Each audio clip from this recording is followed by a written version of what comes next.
My name is Gilbert, and I'm a talent outreach specialist here at Google. Talent can mean many things. It can mean folks that have never envisioned themselves at Google. And so part of our team's remit is to identify talent that Google or other companies may not necessarily reach out to or consider for roles in the past, and helping them navigate the interview process.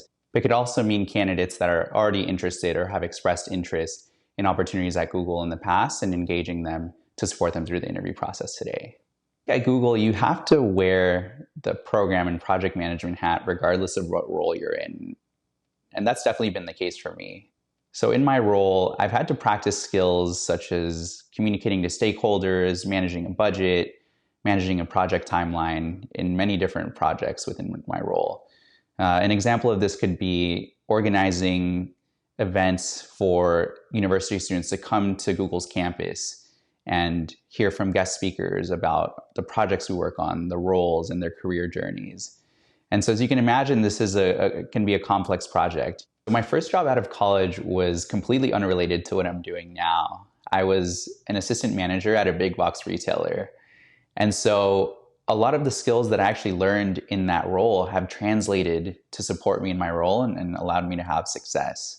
So some of these skills are being able to talk to and have difficult conversations, being able to manage a budget, managing resources, and managing your time. These are especially important in the retail setting. I started applying a lot of these project management frameworks or practices, even into the smallest projects. Maybe it's related to my goals for the next 3 months, setting a project plan based around that, right? I was the only stakeholder. I was the only one reviewing maybe this documentation. But the practice of being able to do this really helped me so that when I had to do it for a project at Google with multiple stakeholders, with multiple timelines, competing priorities, it was already second nature to me because I even applied it just in my day-to-day. So I think one of the biggest support that I had as far as working through imposter syndrome or like lack of confidence as I stepped into a lot of these skills is really just practice. And you can practice it in many different ways, in your personal life, in your professional life, and anything in between. So that was really important for me as I've gone through this journey of upskilling as a program and project manager.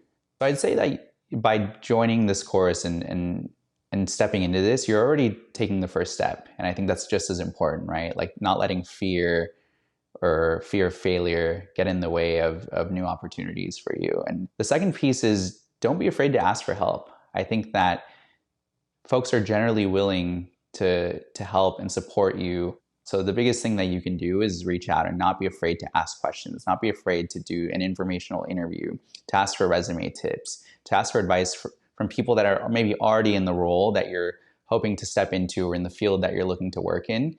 Just reach out to them, ask them questions. I think people like to connect with folks that are intuitive, that are curious, and are just eager to learn. And so if you can leverage those two pieces, I think that you're going to have success in whatever you do.